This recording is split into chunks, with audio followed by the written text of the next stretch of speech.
اس کا مطلب یہ تھا کہ اب ہم کھلی فضا میں نکلنے والے تھے۔ اس ملازم نے ٹٹول کر کناروں پر ہاتھ جمائے اور کسی بندر کی طرح جھولتا ہوا اس کا جسم خلا سے باہر آ گیا۔ اب اس وقت دشمن کے علاقے میں ہے۔ چلو اب تم باہر چلو۔ نارائن داس نے ہذیانی انداز میں کہہ کر بے رحمانہ قہقہا لگایا۔ باہر نکلنے کا عمل میرے لیے خاصا دشوار تھا۔ اسی کوشش میں میری کوہنیاں بری طرح زخمی ہو گئی۔ یہ جگہ جہاں میں موجود تھا کسی خضرا جنگل کا حصہ معلوم ہو رہی تھی۔ بلند و بالا درختوں کے باعث میں اصل عمارت کا تعین نہ کر سکا، مگر مجھے ایک بات کا پورا یقین تھا کہ ہم ابھی تک آنند بھون میں ہی موجود ہیں، کیونکہ میرے قیاس کے مطابق اس نالے کا اخراج کھلی ہوئی پہاڑی ڈھلانوں پر ہوتا ہوگا، اور ہم باہر نکلتے تو جنگل کی بجائے پہاڑیوں پر ہوتے۔ نارائن باہر آ گیا تو اس کا غلام پھرتی سے واپس نالے میں کود گیا۔ نارائن کے حکم پر میں نے مین ہول کا آہنی ڈھکن بند کیا اور بے چوچرا اس کے ساتھ ہو لیا۔ یہ کسی وقت آنند بھون کے لہلہاتے باغ تھے۔ جھینگروں کے تیز شور میں وہ بولا، لیکن اب یہ خضرا جنگل کا روپ دھار چکے ہیں۔ پھلدار درختوں کو جنگلی بیلیں نگل گئیں، پھولوں کو سورج کی تپش نے جھلسا دیا۔ کس قدر رومان انگیز ہے یہ پرہول ویرانی۔ یس سر، میں نے اس کی بات کے جواب میں کہا۔ اب میرا ذہن تازہ ہوا پا کر بیدار ہو چلا تھا۔ میں موقع کا منتظر تھا، مگر اس کا مہیب بے آواز ریوالور میرے حوصلے پست کیے دے رہا تھا۔ گھور اندھیرے میں خشک پتوں کو کچلتے ہوئے وہ مجھے کسی طرف لیے جا رہا تھا۔ پھر اچانک میرے مقدر نے یاوری کی۔ وہ ایک درخت کی جھولتی شاخوں سے بچنے کے لیے قدرے نیچے جھکا، اور غفلت کا وہ ایک لمحہ میرے لیے فیصلہ کن بن گیا۔ میں نے تیزی سے اس کی دائیں کلائی دبوچ لی۔ وہ کسی زخمی بھیڑیے کی طرح غرا کر سنبھلا، مگر میں نے کلائی مروڑ کر اسے زمین بوس ہو جانے پر مجبور کر دیا۔ مگر جو ہی میں نے ریوالور پر ہاتھ ڈالا، وہ مغلظات بکتے ہوئے پوری قوت سے تڑپا اور اس کا سر میرے پیٹ سے آ لگا۔ میری تیز چیخ کوشش کے باوجود نہ دب سکی اور میں اس کی کلائی تھامے تھامے نیچے گر گیا۔ اسی وقت دور سے کوئی کڑکدار آواز ابھری۔ ادھر کون ہے؟ پوچھنے والا شاید آنند بھون کا کوئی مسلح محافظ تھا، کیونکہ میں نے فوراً ہی تیز سیٹی کی آواز سنی۔ پھر کافی فاصلے پر بھاری قدموں کی دھمک سنائی دینے لگی۔ ان اطراف میں موجود مسلح محافظوں کی ٹولیاں دوڑتی ہوئی جنگل میں آ رہی تھیں۔ ہم دونوں زمین پر ایک دوسرے سے زور آزما تھے۔ نارائن بوڑھا ضرور تھا، مگر اس کے قوق قابل رشک حد تک مضبوط تھے۔ وہ زخمی بھیڑیے کی طرح غرا غرا کر مجھ پر وار کرنے کی کوشش کر رہا تھا۔ ایک بار اسے گرا کر میں اس کے سینے پر سوار ہونے میں کامیاب ہو ہی گیا۔ ریوالور کا دستہ اب میری گرفت میں تھا اور وہ دفاعی جنگ لڑ رہا تھا۔ میں نے پوری قوت سے اس کے چہرے پر ٹکر رسید کی اور وہ بدحواس ہو کر بلبلا اٹھا۔ قدموں کی دھمک لمحہ بہ لمحہ قریب ہوتی جا رہی تھی۔ تاریک جھاڑیوں میں روشن لکیریں تیرتی پھر رہی تھیں۔ محافظ جائے واردات کی بو سونگتے پھر رہے تھے اور میں کسی بھی لمحے مغلوب ہو سکتا تھا۔ اس سے قبل کہ نارائن اپنے حواس بحال کرتا، میرا بایاں ہاتھ مضبوطی سے اس کے دہانے پر جم چکا تھا۔ ریوالور کی جدوجہد آخری خاموش مرحلے میں داخل ہو چکی تھی۔ محافظوں کے زور زور سے بولنے اور وارننگ دینے کی آوازیں مجھے بے چین کیے دے رہی تھیں۔ اعصاب پر سنسنی چھاتی جا رہی تھی۔ دل کنپٹیوں میں دھمک رہا تھا۔ بدن پسینوں میں نہا گیا تھا، کیونکہ شکست ہر طرح سے مجھے نظر آ رہی تھی۔ نارائن داس نہ سہی، اس کے نمکخوار مجھے کسی بھی لمحے اپنے زد میں لینے کے لیے تیار تھے۔ پھر وہ مجھے نرغے میں لے کر گولیوں سے چھلنی کر سکتے تھے۔ ان کے فربا اور گٹھیلے جسم، شیز اور تیور، رائفلوں کے دہانے، سبھی میرے دماغ پر چھاتے چلے جا رہے تھے۔ اس وقت میں اس بری طرح نروس ہو چکا تھا کہ نارائن پر پوری طرح حاوی ہونے کے باوجود اس سے ریوالور چھیننا میرے لیے قیامت ہو گیا۔ ادھر نارائن داس اپنی قوت ارادی کے سہارے بازی الٹنے کی سر توڑ کوششیں کر رہا تھا۔ پھر اچانک وہ ویران جنگل رائفل کے نغمے سے گونج اٹھا۔ آنے والوں میں سے کسی نے للکار کر ہوائی فائر کیا تھا۔ یہ فائر میرے لیے تازیانہ ثابت ہوا۔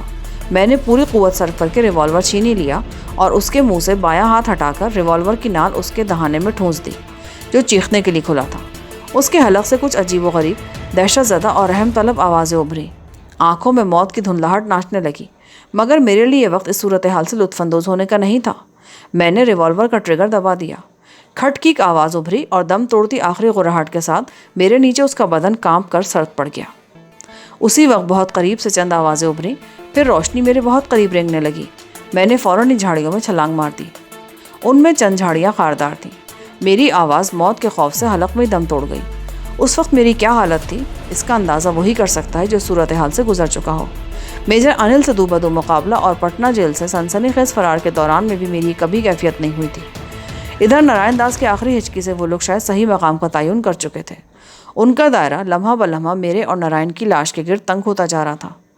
اچانک میرے ذہن میں خیال کوندا اور دوسرے ہی لمحے میں متحرک روشنیوں سے خود کو بچاتے ہوئے بے آواز اس درخت پر چڑھنے لگا جس کے سائے میں وہ جھاڑیاں واقع تھیں۔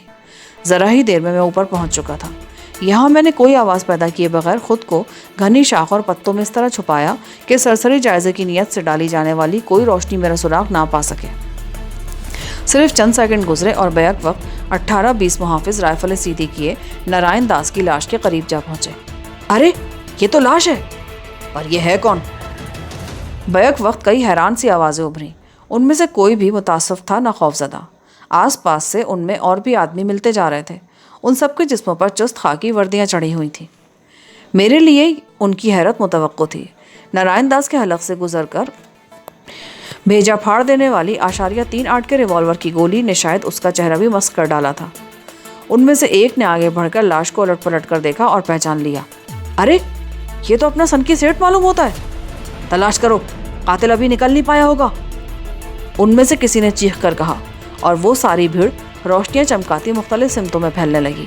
ان کی تعداد کسی بھی طرح 50 سے کم نہیں تھی، اور شاید وہ سبھی پیشہ ور لڑاکے تھے۔ سالے کا یہی حشر ہونا تھا، اس کے مقدر میں کتے جیسی موت لکھی ہوئی تھی۔ وہاں رک جانے والے 3 آدمیوں میں سے ایک بولا، قسمت کے کھیل ہیں، سینکڑوں ہوش مند اس پاگل کے اشاروں پر ناچنے پر مجبور تھے۔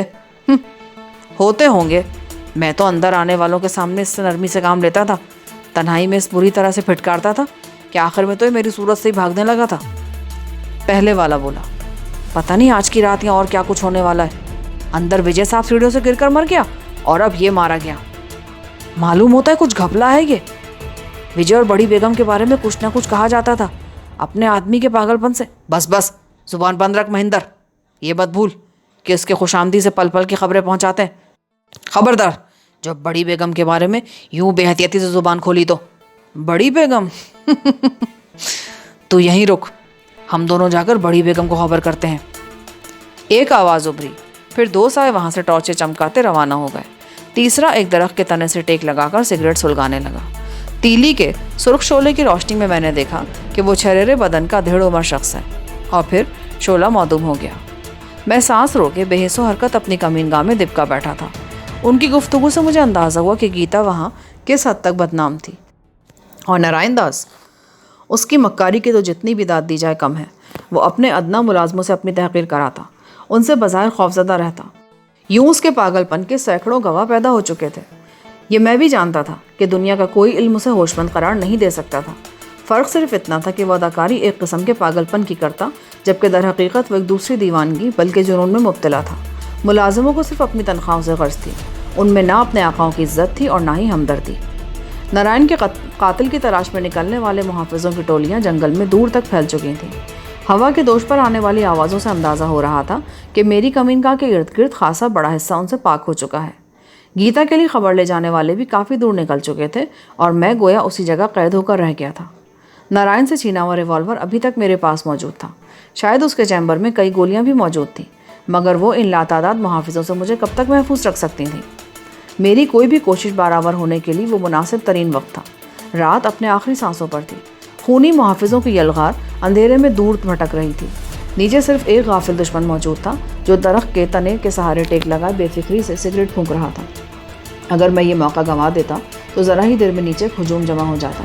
نارائن کی لاش اٹھائے جانے سے قبل شاید زبردست روشنی کا انتظام بھی کیا جاتا، اور سورج طلوع ہونے کے بعد میرا دیکھ لیا جانا یقینی امر ہوتا۔ میں نے کچھ دیر اپنے منصوبے پر غور کیا۔ سارا دار و مدار صرف نشانے کی سچائی پر تھا۔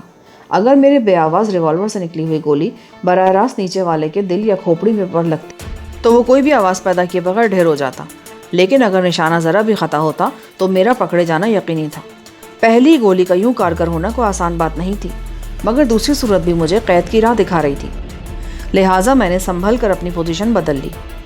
میرا شکار کچھ اس طرح بیٹھا ہوا تھا کہ میرے لیے اس کے دل کا نشانہ لینا تقریباً ناممکن تھا۔ وہ زخمی ہو کر بھی میرے لیے اسی قدر خطرناک تھا جتنا کہ صاف زندہ رہ کر۔ لہٰذا میں نے اس کی کھوپڑی پر وار کرنا ہی مناسب سمجھا۔ اس میں خطرہ کم تھا، اور سگریٹ کا چمکیلا روشن سرا میرے لیے بہت مددگار ہوتا۔ میں نے ریوالور سنبھالا اور اس کی طرف شست لی۔ اس نے پہلا کش لیا تو میں نے نال کی سیدھ کا اندازہ کیا، اور چند ثانیوں بعد اس کا دوسرا کش زندگی کا آخری کش تھا۔ بے آواز فائر نے اس کی کھوپڑی کے ٹکڑے اڑا دیے تھے۔ میں جلدی درخت سے نیچے اترا، اس کے بے جان بدن سے کپڑے اتارے اور اپنا لباس خاکی وردی سے تبدیل کر کے رائفل اور ٹارچ سنبھال لی۔ احتیاطاً کپڑوں کی پوٹلی ساتھ ہی لے لی۔ اگر راہ میں کسی سے مدبھیڑ ہو جاتی تو اسے اندھیرے میں کہیں اچھال دیتا، ورنہ اسے ساتھ ہی لے جاتا۔ کچھ دور تو میں چوروں کی طرح دبے قدم چلتا رہا۔ اب میں قرب و جوار میں بہت سی آوازیں اور متحرک روشن نقطے دیکھ رہا تھا۔ سارے محافظ جنگل میں ادھر ادھر بھٹکتے پھر رہے تھے۔ میں ان سے بچتا رہا۔ پھر ایک جگہ میں نے بھی ٹارچ روشن کر لی۔ بے آواز ریوالور میری جیب میں تھا اور رائفل ہاتھ میں۔ فاضل کارتوسوں کی پیٹی بھی میرے ہی قبضے میں تھی۔ میں انہی کی طرح روشنی میں ادھر ادھر ڈالتا آگے بڑھتا رہا، مگر خلاف توقع کافی دیر تک کامیابی کی صورت پیدا نہ ہوئی۔ اسی کوشش میں میں جنگل کے درمیان سے گزرتی ہوئی نیم پختہ روش پر آ گیا۔ یہاں بھی کافی فاصلے سے تین محافظ گمنام قاتل کی تلاش میں سرگردہ نظر آئے۔ پھر اچانک ہی میری نظر ایک مین ہول پر پڑی۔ میرا دل بے اختیار اچھل پڑا اور میں نے ٹارچ بجھا دی۔ تھوڑی سی کوشش کے بعد میں نے مین ہول کا ڈھکن جھاڑیوں میں ڈال دیا تاکہ اس طرف کوئی فوری طور پر متوجہ نہ ہو سکے، اور خود بے دھڑک اندر کود گیا۔ اندر کی زمین نرم اور گیلی تھی۔ ٹارچ روشن کی تو پتہ چلا کہ میں کسی ذیلی نالے میں آ کودا ہوں۔ میرے لیے یہ بات پریشان کن نہیں تھی، کیونکہ تمام چھوٹے نالے آخرکار اسی برساتی نالے سے ملتے تھے جو نارائن داس کے لیے چور راستے کا کام دیتا تھا۔ برساتی پانی کے بہاؤ سے اس کچے فرش والے نالے میں قدرتی ڈھلان بنی ہوئی تھی، جس کی بنا پر مجھے سمت کا تعین کرنے میں کوئی دشواری نہیں پیش آئی، اور میں جلد ہی پختہ نالے تک جا پہنچا۔ یہاں مجھے غور سے فرش میں بنی ہوئی نالی میں بہنے والے پانی کا جائزہ لینا پڑا۔ ڈھلان کے اندازے کے بعد میں بک ٹوٹ نکاسی کے راستے کی طرف ہو لیا۔ رائفل میرے شانے سے جھول رہی تھی۔ کپڑوں کی پوٹلی کارتوسوں کی چرمی پیٹی سے باندھ لی تھی۔ بائیں ہاتھ میں ٹارچ تھی اور داہنے ہاتھ میں وہی بے آواز ریوالور جو اب تک دو نازک موقعوں پر میری مدد کر چکا تھا۔ اس طرح میں نے نارائن داس کے اس گونگے اور بہرے معتمد سے نمٹنے کا پورا بندوبست کیا ہوا تھا، جس سے اسی راستے میں کہیں بھی مدبھیڑ ہو سکتی تھی۔ میں پورے حوصلے کے ساتھ بھاگتا رہا۔ اس گونگے اور بہرے کو میں دیکھ ہی چکا تھا۔ وہ اتنا شہزور تھا کہ اس نے ناگہانی حالات کے مقابلے کے لیے طاقت کے علاوہ کسی قسم کے اسلحے پر بھروسہ کرنا پسند نہیں کیا تھا۔ وہ بے خبری میں مجھے نہیں مار سکتا تھا، جبکہ میں اس کی آہٹ پاتے ہی اسے ٹھکانے لگانے کی قوت اور صلاحیت رکھتا تھا۔ نالا میرے قدموں کے شور سے گونج رہا تھا کہ اچانک اس کی سیلن زدہ تاریک فضا میں ایک غضبناک غراہٹ سنائی دی۔ غیر ارادی طور پر میرے اعصاب بھڑکے، مگر میں نے فوراً ہی خود پر قابو پا لیا اور ٹارچ روشن کر دی۔ ساتھ ہی میرے قدم بھی رک گئے۔